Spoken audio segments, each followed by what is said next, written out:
بسم الله الرحمن الرحیم. زه عبدالحبیب یوسف زه یم ستاسو په چوپړ کې.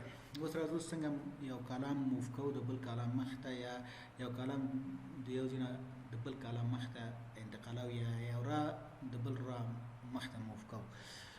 لومړی راځو دلته پخوا به خلکو یا ځینې خلک اوس هم همدغه کار ترسره کوي. لومړی دلته یو کلام انځر کړي، بیا راځي دا د دې نه یا کټ کړي یا کاپي کړي، دلته پیسټ کړي، بیا دا ډیلیټ کړي په دې شکل سره.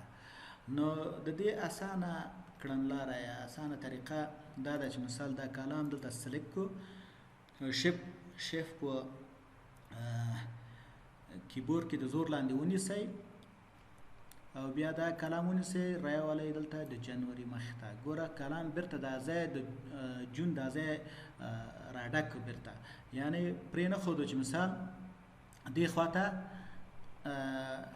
ځای خالی پاتې شي یا کلام د بسته کلام خالی پاتې شي.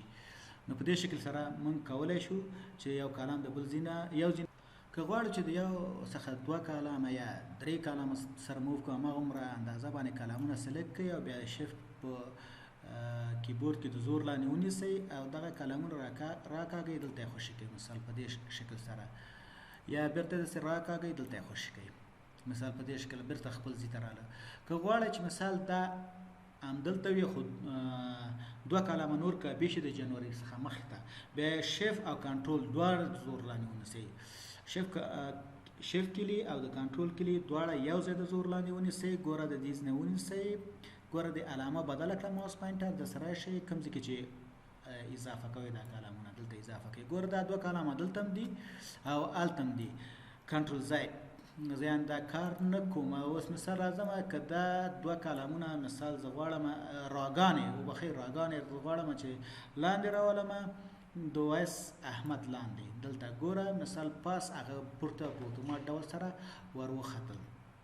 که وایم چې دا دلته می او پاس همي په دې شکل سره دا زه دلته دا نیسم او دلته پاس راولم، هم دلته دي هم لاندې دي. دا د موف کولو طریقه چې مثال څنګه یو کلام د بل یو ځای نه بل ځای ته موف کوي. ځینې خلک کله چې موف کوي نو دلته اول کلامونه انسرټ کړي، بیا یې پاس نه راکاپي کړي، هغه کلامونه ډیلیټ کړي، دلته پیسټ کړي. نه، دا اسانه کړنلاره ده چې تاسو کولی شئ چې مثال کلامونه او را موف کړئ، کتارونه. اسانه طریقه. الله تعالی دې وکړي چې تاسو نه د دې درس نه ګټه پورته کړې وي.